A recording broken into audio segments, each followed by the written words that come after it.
नमस्कार, मैं हूं मोहम्मद अरशद और आप देख रहे हैं टीवी न्यूज़ वायरस। विपक्ष और पब्लिक से करते हैं सीधी बात, क्या है उनकी राय। आज हम आपको बताएंगे कुंभ घोटाले में क्यों मचाया हाहाकार। देखिए, हरिद्वार में जो कोविड टेस्टिंग में एक बहुत बड़ा घोटाला हुआ है, मैं समझता हूँ कि इसकी जांच जो है हाई कोर्ट के सिटिंग जज के माध्यम से होनी चाहिए।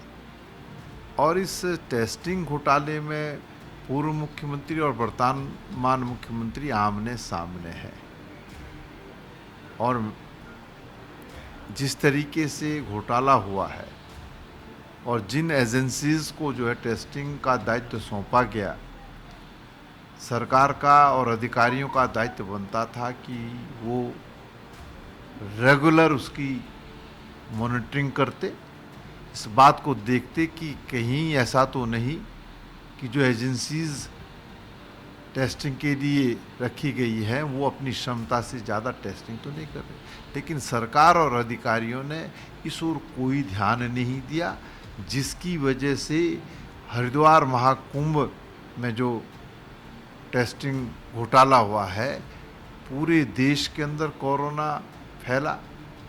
देश और प्रदेश में परिजनों ने अपने प्रियजनों को खोया और साथ ही साथ भ्रष्टाचार भी हुआ है।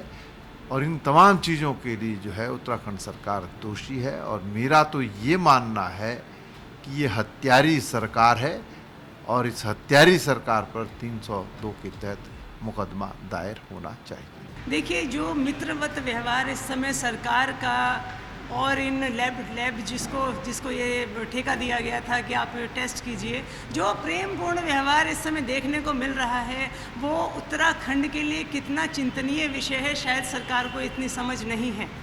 एक ऐसी लैब जिसके लिए कहा गया कि आप 24 अप्रैल के बाद आपका कार्य खत्म हो जाता है, उसके बाद आप वो टेस्ट आगे नहीं करेंगे, लेकिन 16 मई तक वो टेस्ट लगातार करती है, पोर्टल पर चढ़ाती है। और किस तरीके से टेस्ट किए जा रहे हैं, एक ही नंबर पर, एक ही स्टेट के इतने सारे लोगों पर उन्होंने एक ही नंबर अप्लाई कर दिया, ये सब आप लोग जानते हैं।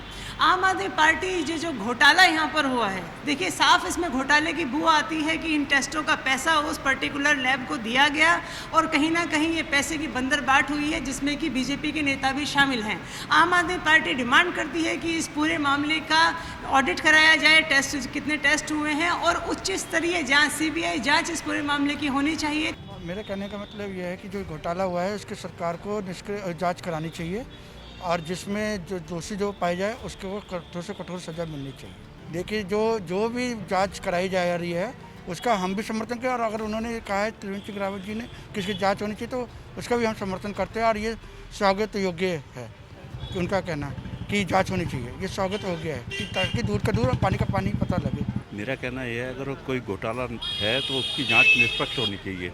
मैं सरकार से निवेदन करूँगा, इसे निष्पक्ष करा के स्थिति स्पष्ट करें, ताकि दूध का दूध और पानी का पानी हो सके। हरिद्वार में जो घोटाला ऊपर सामने आया, निश्चित रूप से उत्तराखंड के लिए बहुत शर्मनाक बात है। और जिस तरह से ये कोविड टेस्टिंग की बात आई है, सीधा सरकार ने लोगों की जान से खेल दिया, क्योंकि ये एक संक्रमण वाली बीमारी है।